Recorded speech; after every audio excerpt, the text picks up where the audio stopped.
Winter has arrived. We are in the midst of a pretty intense cold snap, at least pretty intense by my standards. Almost don't even want to say the temperature because I know I'll be laughed at, but it's about 4 in the afternoon. Outside is sitting at about 32 degrees, basically at about freezing level. Flurries have been coming down most of the afternoon. It's about 45 degrees here in my shop, also known as the Modern Outlaw Headquarters. It's pretty serious stuff. I want to make a quick one today because this is sort of a segue into a more broad topic I want to get into, which is homes and home ownership and the affordability crisis that we are facing in this country, where it's easy to point and accuse the boomers and the Gen Xers of hoarding all the houses, and they're hoarding the houses and they've made everything unaffordable, but there's definitely an element of that. But also, there is a lot more to it than that.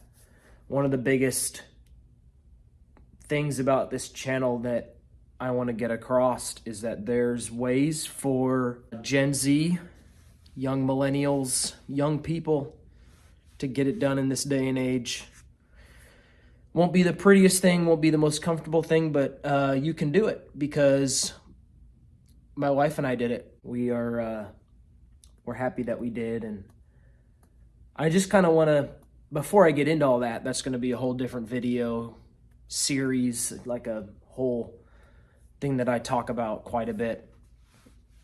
But getting into that, I want to talk about this new thing that Trump is talking about, the 50-year mortgage. He's trying to get pretty serious about the affordability crisis. He knows that in the election he won over young people because under the last administration, the vast majority of the home price explosion happened under the watch of the previous president. And so his election was, in a lot of ways, a response to that from young people.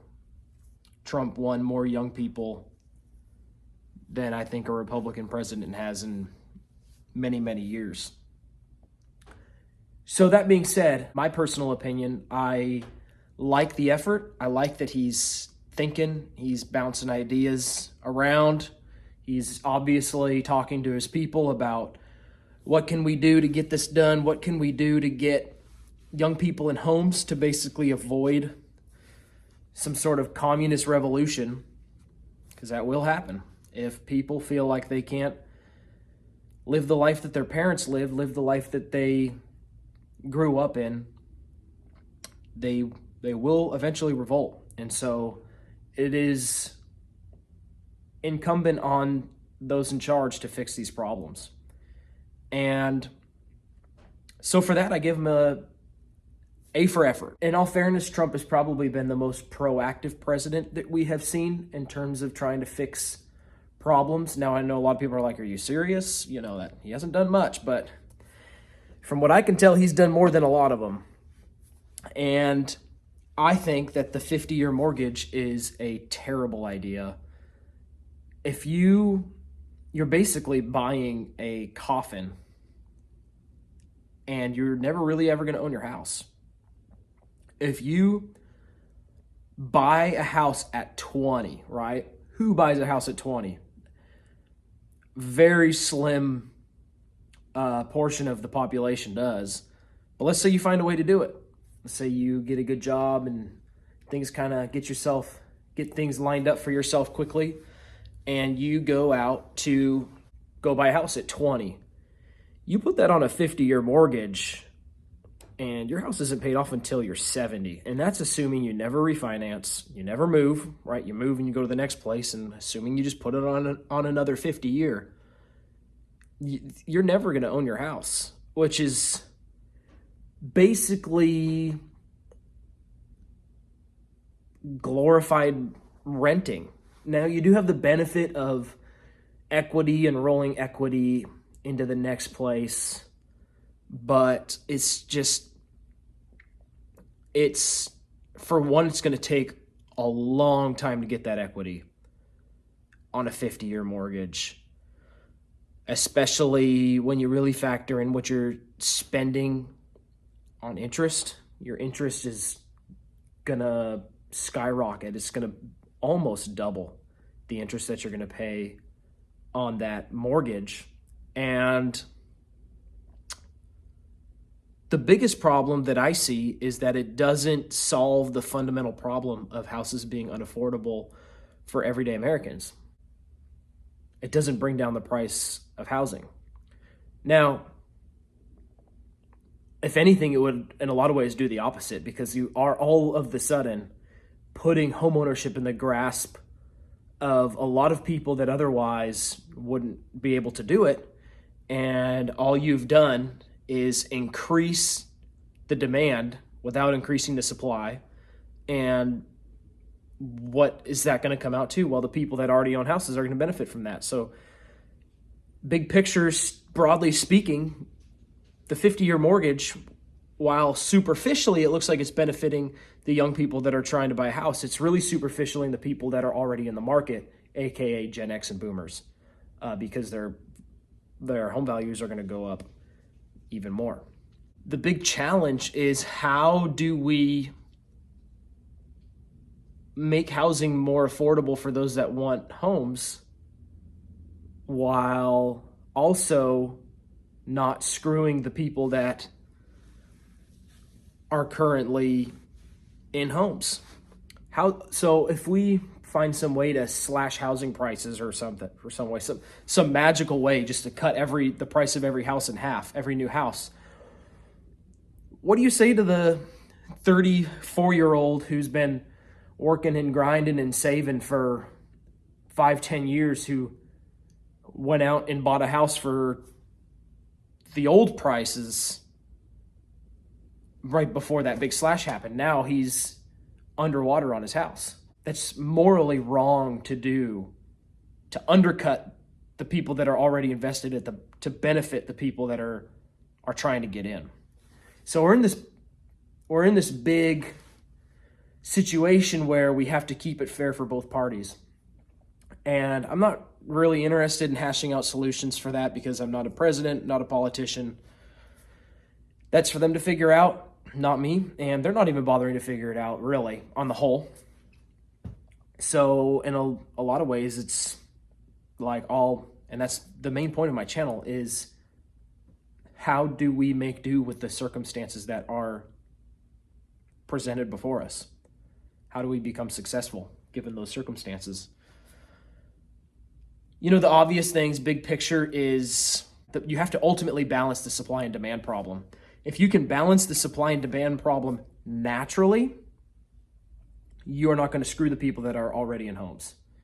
So I think that if you are a young person that is wanting to buy a home and you're facing this struggle, I think that one of the biggest and most important things that you can do is, if this 50-year mortgage thing materializes and becomes a real option, and you're considering it and you're saying that this is the only way for me to get in on it, this is what I need to do. Well, if you're going to do that, if you shouldn't, you should try to get a 30-year or even a 15. If I know that's just insane and impossible in almost everybody's eyes. Even the 30 years impossible. That's why we're here talking about the 50. So if you were to just go ahead and do it, you need to get that 50-year mortgage and have every intention possible of increasing the equity on your home as rapidly as possible. Now, when you do that, you need to get the worst house in the best neighborhood. Not saying you need to be in the best neighborhood, but you need to be in a neighborhood that's presentable, has low crime, no crime, just a good place where a family would be willing to live, where you would comfortably drive to work, where you could comfortably work night shift and know your wife and kids are sleeping in that home and not have to worry about their safety. So your plan needs to be, if you're going to do that, you need to gain equity. You need to buy that home Worst home in the best neighborhood. That's livable, but needs work, needs to be fixed up. And you need to fix it up. You need to, while living in it, obviously, it's the best and most affordable way to do it. Improve the kitchen, tear out the carpet, put some nice floors down, paint everything, fix the floor plan problems, fix every cosmetic problem that house has for as cost effectively as possible. And once you've done that, once you've gone through the whole house and improved it and renovated it and made it nice, you need to sell it and take that equity that you've gained from remodeling that house and, as best you can, lateral into the next house.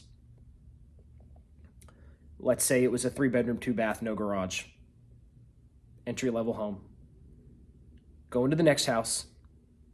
Basically, make your second house be the first house that you bought. Your second house should be your first house.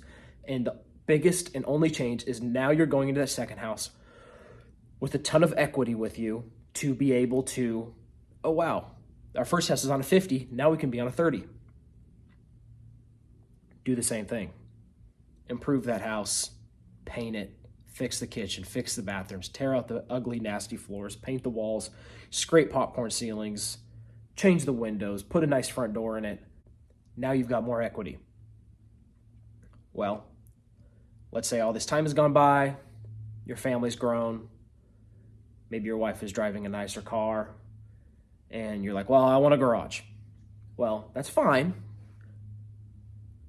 House number 3 can have a garage, but you still want it to be an overall lateral move. It can be lateral with a slight step up. Another entry-level home needs work, livable but outdated, needs improvements. But this one has the 1 or 2 car garage that the last 2 didn't. Take all the equity that you've rolled over from your 2 previous homes, put that in your third home. And do that snowball as much as you need to. So if you're going to do a 50-year mortgage, the entire intent needs to be not your forever home, starter home. 50-year mortgage sucks. It's a grind. You've got private mortgage insurance. Get it fixed up, get it nice, get the equity, sell it, and move on to the next starter home. Lateral over to the next. Take that equity and be able to get yourself in a 30. That is my advice to anybody who insists on we need a home, this is the only way, we got to get out of an apartment, kids on the way, blah, blah, blah. I get it. You got to do what's best for you.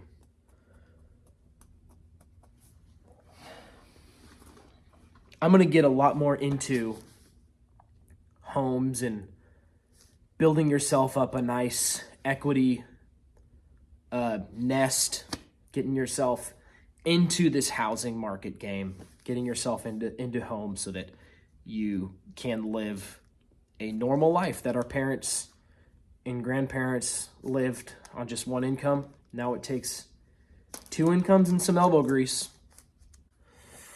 Joshua 24:15. But as for me and my household, we will serve the Lord. If you are buried in a 50-year mortgage, buried in a 30-year mortgage with a $3,500 house payment, or whatever, if you are just strapped beyond belief, you have no breathing room, things are tight, it's just, every month is just bad and ugly, you're not going to be able to serve the Lord in your household if you're in survival mode for months and months on end, for years and years on end. So make your home purchase matter and make sure it's a smart one that you can get it done and live your life in a way that is not going to totally distract you from serving the Lord. Life is about relationships with the Lord, relationships with others. If you are underwater, barely keeping your head above water, you can't have a relationship with the Lord. Yeah, you got the house, but you're drowning. You're you're going to take it all out on God in an unhealthy way after not long. So this is the first of many housing videos to come. I'm going to get much more into this, much more into the details, and much more into how I believe that you can get it done, how anybody can get it done, anybody with some work ethic and with a can-do attitude. I did it, you can too. Anybody can do it. Feel free to drop a prayer request down below if you need prayer. Pray for me if you don't mind. And God bless.